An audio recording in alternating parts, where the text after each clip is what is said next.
A Guerra dos Consoles.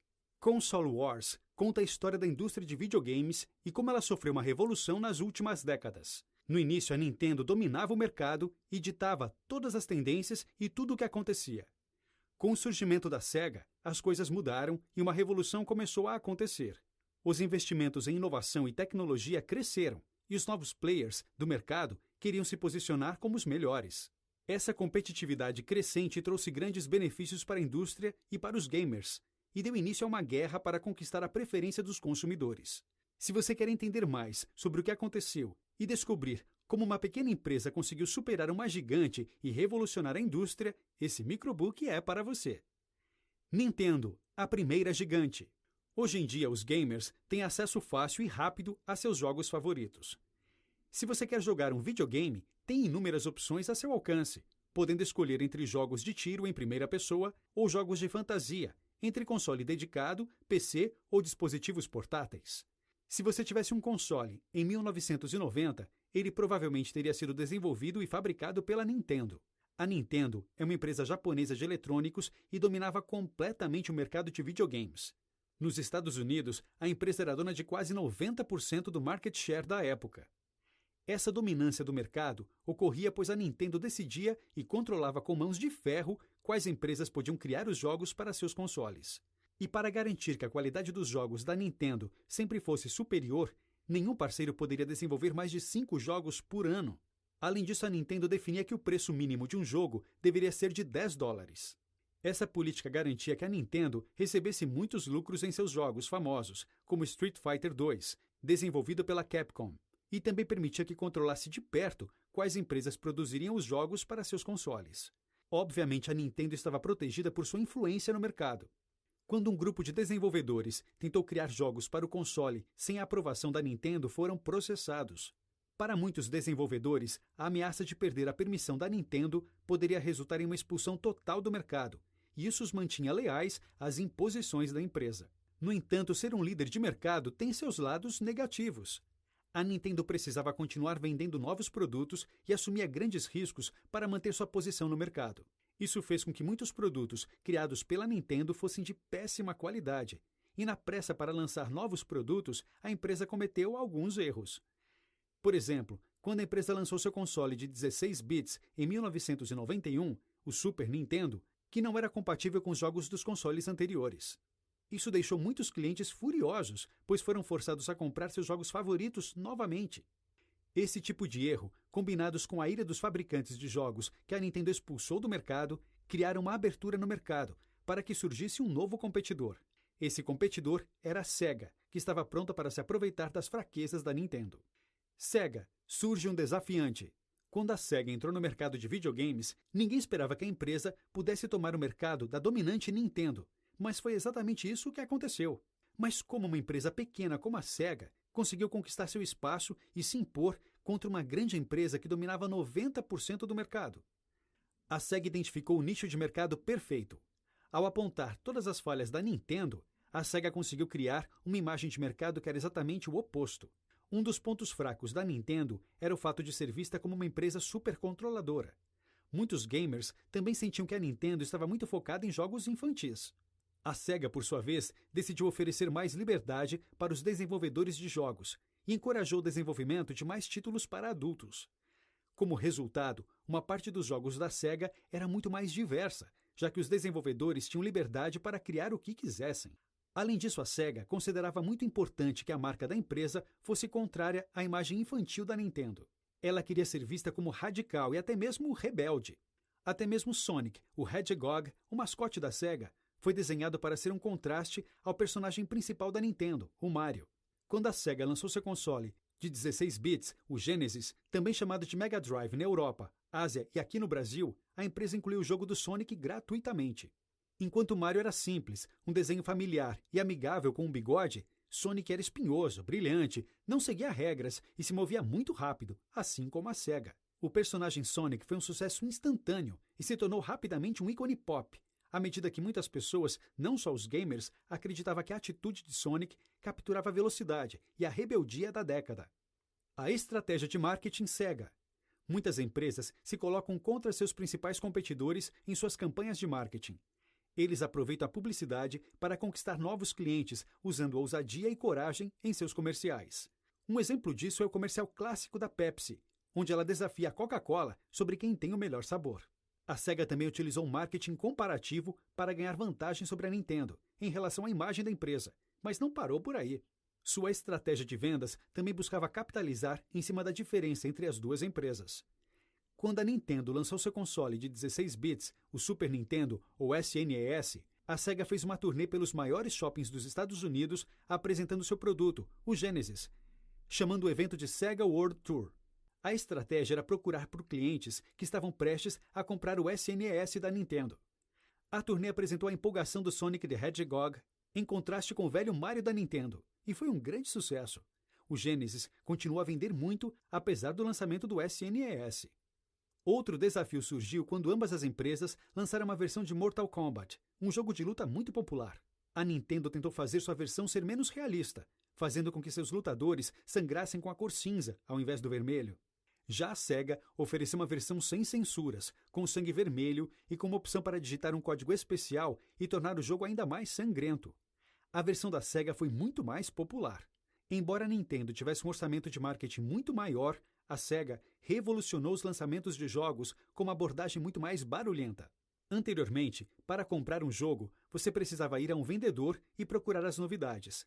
A SEGA mudou completamente esse processo, fazendo do lançamento dos seus novos títulos um grande evento na mídia. Quando a SEGA lançou Sonic 2, a empresa declarou o Dia do Sonic 2 e organizou um evento ao redor do mundo para coincidir o lançamento. Isso funcionou muito bem. O jogo, o console e a empresa conseguiram muita publicidade. Então a SEGA rapidamente se estabeleceu como uma empresa de jogos pouco convencional, criativa e radical. A nova liderança da SEGA. Até mesmo as empresas mais criativas e originais precisam de uma estrutura e de funcionários talentosos para funcionar. O sucesso da SEGA nos Estados Unidos começou quando a SEGA of America, SOA, contratou um novo diretor chamado Tom Kalinske. Kalinske havia trabalhado na Mattel, onde ajudou a criar o famoso personagem He-Man e também a ressuscitar a popularidade da Barbie.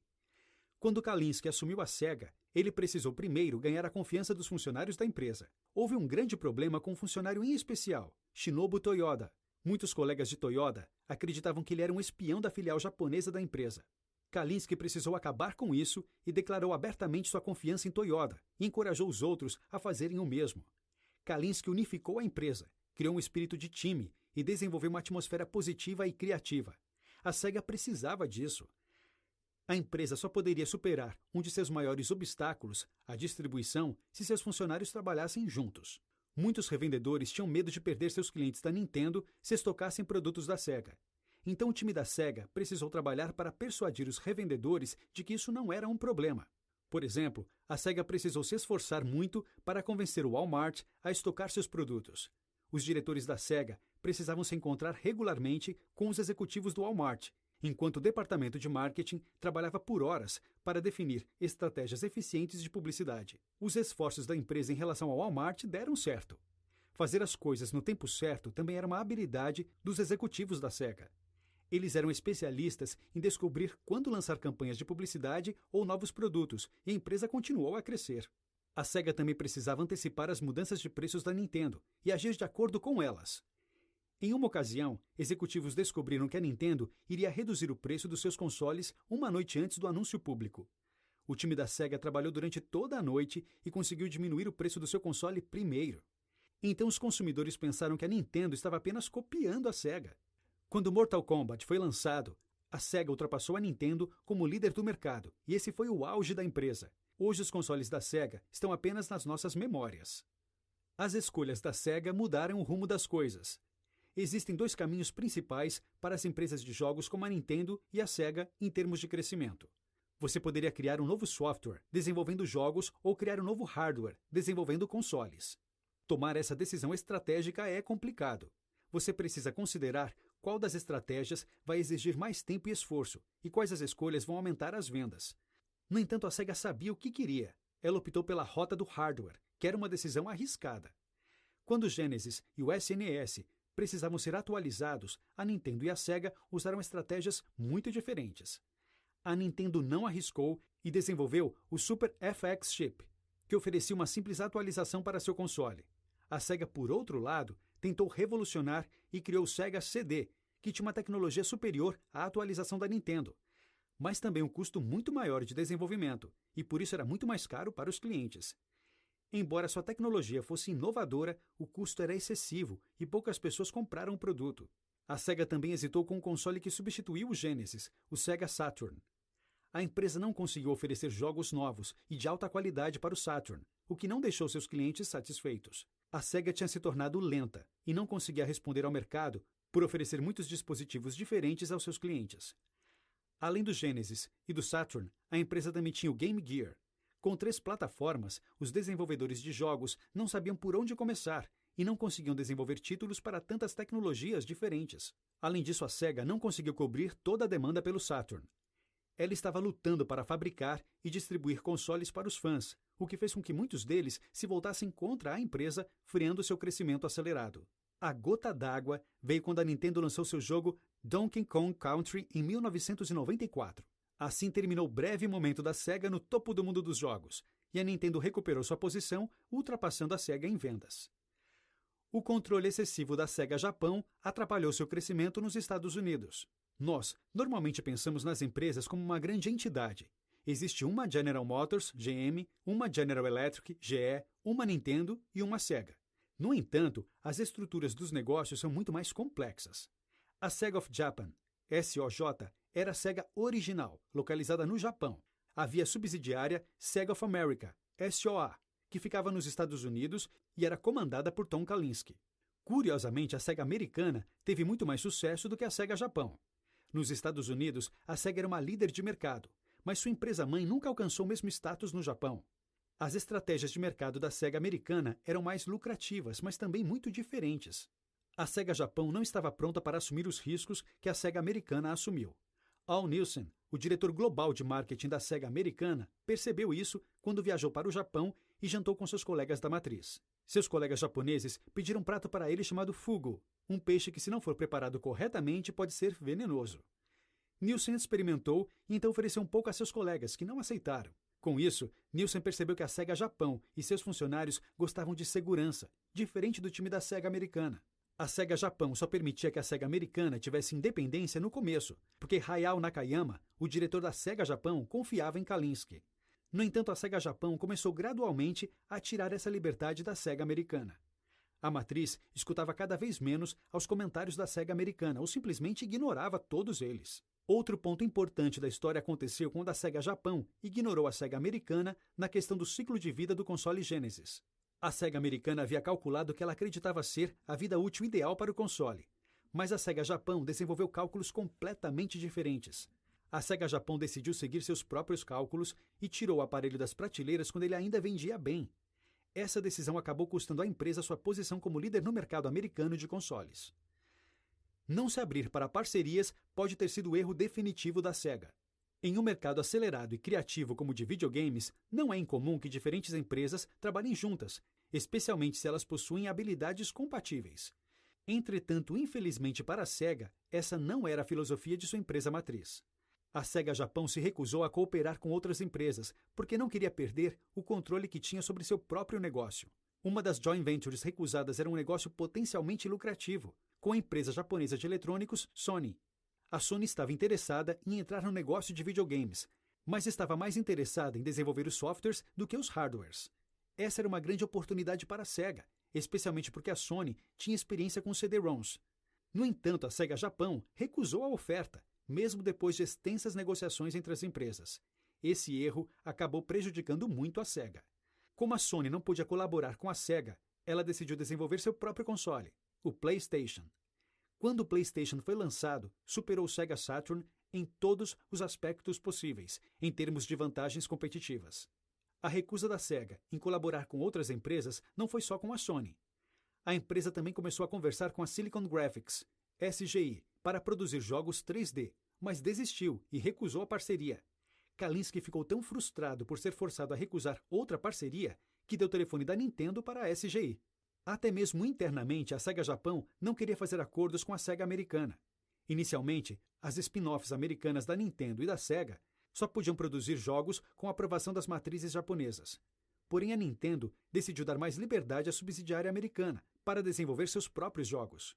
Com isso, o braço americano da Nintendo trabalhou como empresa britânica para desenvolver o Donkey Kong Country, o jogo que tirou a SEGA da liderança do mercado. Kalinske então percebeu que a batalha não era contra a Nintendo, e sim contra a matriz japonesa. O crescimento do mercado de consoles e a revolução tecnológica no setor. Quando Tom Kalinske assumiu a SEGA, parecia que a empresa tinha poucas chances de sobrevivência. A Nintendo não só dominava o mercado de jogos, mas também o próprio mercado era novo e incerto. Alguns anos depois, a SEGA não só se tornou uma empresa bem-sucedida, como também revolucionou a indústria do videogame. Sua filosofia de marketing agressiva mudou para sempre o desenvolvimento dos jogos, seus lançamentos e consumos. Em 1990, o mercado de videogames era avaliado em 3 bilhões no mundo todo, com a Nintendo controlando 90% do mercado apenas nos Estados Unidos. Já em 1994, o mercado estava em expansão e era avaliado em 15 bilhões no mundo todo e 6 bilhões nos Estados Unidos, com a SEGA na liderança. Esse crescimento rápido também inspirou mudanças sociais. Pela primeira vez, os políticos passaram a enxergar a necessidade de regulação na indústria de videogames. Depois que a SEGA lançou Mortal Kombat, o Congresso americano organizou audiências sobre violência e videogames. Essas audiências levaram à criação de um grupo regulatório que impunha limites de idade e classificações nos jogos, que eram considerados muito violentos para os menores. Os jogos também mudaram muito. No curto período de 1990 a 1994, as melhorias tecnológicas dos jogos eram evidentes. Enquanto os jogos antigos eram lentos, com gráficos ruins e com escopos limitados, os jogos depois de 94 eram mais coloridos, responsivos e ofereciam mais ação e velocidade. Embora o sucesso da SEGA tenha sido curto, sua influência mudou a indústria para sempre. Os videogames como conhecemos hoje só existem por causa da rivalidade entre a SEGA e a Nintendo. Notas finais. Embora o sucesso da SEGA tenha sido curto, a influência e inovação da empresa mudaram a indústria de maneira significativa. No início dos anos 90, conseguiu desbancar a Nintendo e assumir a liderança do mercado, estabelecendo novos padrões na produção de jogos e no marketing. Embora a batalha entre a Nintendo e a SEGA tenha sido breve, o ambiente dos jogos atual foi muito influenciado por essa competição histórica. Dica do 12 Minutos. Curtiu o Microbook de Console Wars? Ele é um dos favoritos do Vitor Peçanha, fundador da Rock Content. Quer conferir os outros? Veja esta lista.